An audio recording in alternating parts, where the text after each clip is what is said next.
Hello friends, today we are going to see a case report of osteomyelitis of mandible. Myself Dr. Hemant Bhavnerkar, I am a Mumbai based oral and maxillofacial surgeon. Let us start. First, we should learn what is osteomyelitis. As the word is a part of three small parts like osteus, myelus and itis. The osteus mean bone, myelus mean bone marrow and the itis mean inflammation. So by the word osteomyelitis it is a bone and bone marrow inflammation, right? But as we know it's not only involved in the bone and bone medullary area, but it also involves periosteum and soft tissue also. So osteomyelitis may be defined as an inflammatory condition of bone that began as an infection of the medullary cavity and Haversian system of the cortex and extended to involve the periosteum of the affected area. Correct. Let us see what is the etiological factor of the osteomyelitis. The main etiological factor is chronic infection, and the chronic infection due to trauma, odontogenic infection and infection of orofacial region. If we don't treat this infection in head and neck region, the osteomyelitis of jaw, maxilla and mandible can happen. Infection that is also derived hematogenous root is also one of the major factor of formation of osteomyelitis. Correct. Now, what are the predisposing factor for osteomyelitis? Mostly a host defense. A immunocompromised patient is a one of the major factor predisposing factor for formation of osteomyelitis in bone. Then bone vascularity. A thick bone is a one of the factor also. Then virulence of organism. Some infection are mostly prone for osteomyelitis. Let us see what is the pathogenesis of osteomyelitis. Generally, what happen in osteomyelitis, the acute infection or inflammation is caused the hyperemia of the region. Because of this hyperemia, what happen, inflammation of the bone cavity is happened, and because of this there is a less supply to the bone and surrounding tissue happen. Because of this tissue necrosis happen. Destruction of bacteria, vascular thrombosis and pus formation is because of bacteria, and because of this they cause the pus and create a pressure surrounding nerve and the surrounding tissue. Because of the pressure over nerve it causes the paresthesia, right? Because of the less blood supply it's called the ischemia and the necrosis also. The pus accumulation of the stripping of periosteum called the leads to the vascular supply reduction, and the periosteum penetrate and mucosal fistulas are formation, which leads to the bone and soft tissue involvement also. This necrotic tissue separated inside the infection area is called sequestra, and the new bone formation around this sequestra is called involucrum. Correct. These two terminologies are important for the identification of radiological features of osteomyelitis. Then involucrum get penetrated by the channels, and these are known as cloacae. Let us learn what is the pathogenesis of mandibular osteomyelitis. In this mandibular cross section, we can able to see because of infection there is a inflammation caused in the medullary bone, and because of this thrombosis of vein happen. Because of thrombosis there is a less blood supply or no blood supply, and because of no blood supply necrosis of bone and bone marrow happens. Because of this pressure formation or the pus pressure formation and nerve involvement, there is a paresthesia happens in such a cases. Then this pus is formed between the bone and the periosteum and the mucosal lining or the skin lining, and because of this periosteal pus formation, the periosteal stripping is done and the extraoral drainage sinuses are formed. Correct. Now let us see what are the clinical picture of osteomyelitis.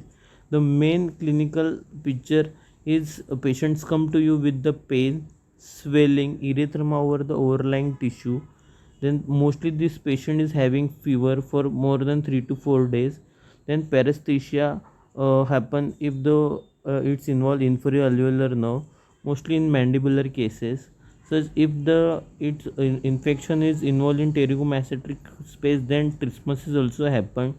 Then malaise and the fistulas formation are the main clinical pictures, right? Then what are the radiographic feature?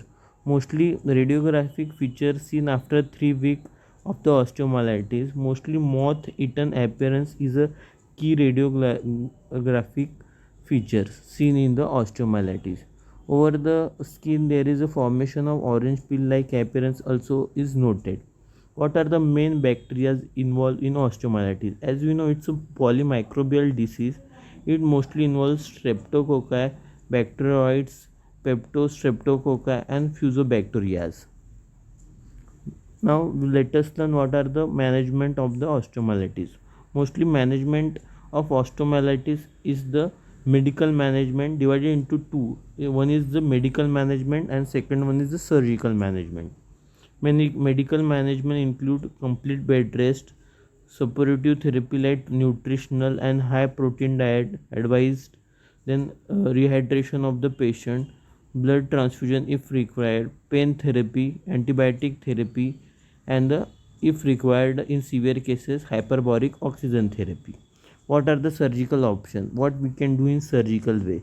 For the jaw, mostly we extract the tooth involved, then incision and drainage of the pus, then sequestrectomy, then saucerization and the decortication. With the sequestrectomy, we remove the necrotic bone.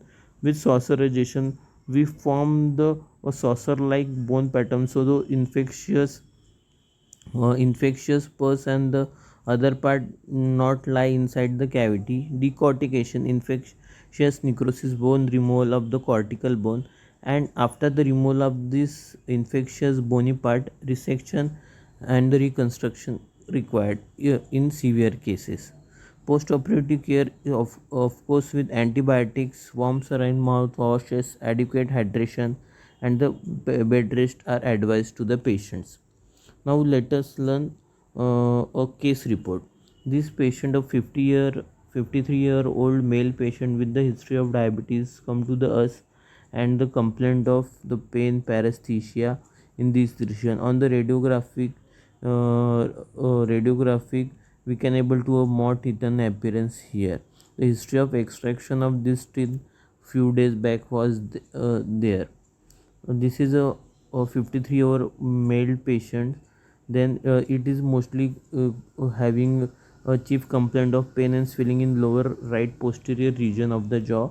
Face since past 2 months. He gave the history of extraction of the lower right first molar 2 months ago.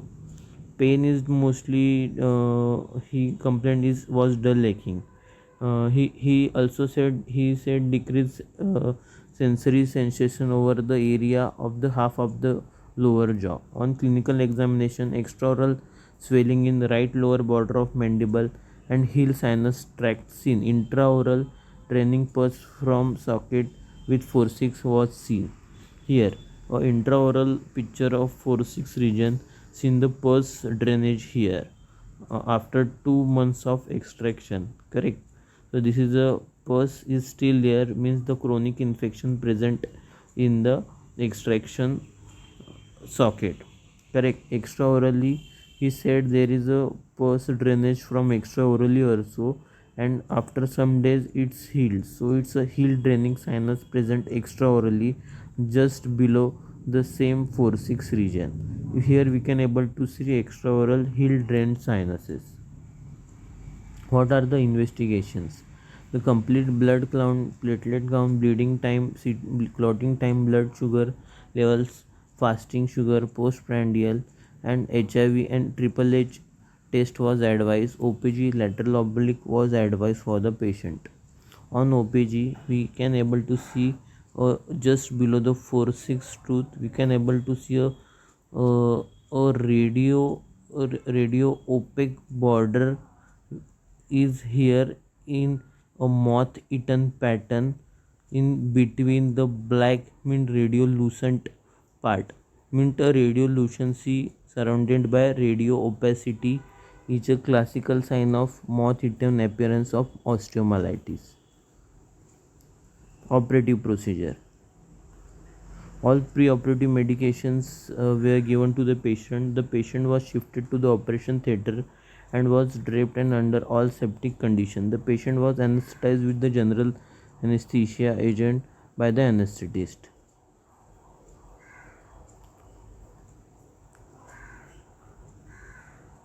Intraoral surgical procedure. Full thickness trapezoidal flap was raised. Decortication with burr and handpiece was done. The curettage of necrotic bone was done. A sequestrectomy was done. Here the full thickness flap was taken. Here the decortication of the bone was done. Infectious cortical bone removed. Sequestrums are also removed. After the removal of infectious necrotic bone, the freshen of the bone margins and the peripheral osteotomy was done. Here the picture of after decortication and fresh blood induction was done. These are the sequestrae. Necrotic bone was removed in multiple small pieces. This is after the surgery.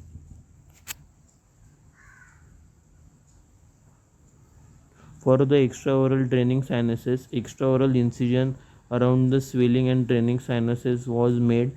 Removal of fistulous lining through extraoral was done with the small mosquito forceps. Then extraorally suturing was done. Here extraoral elliptical incision was taken.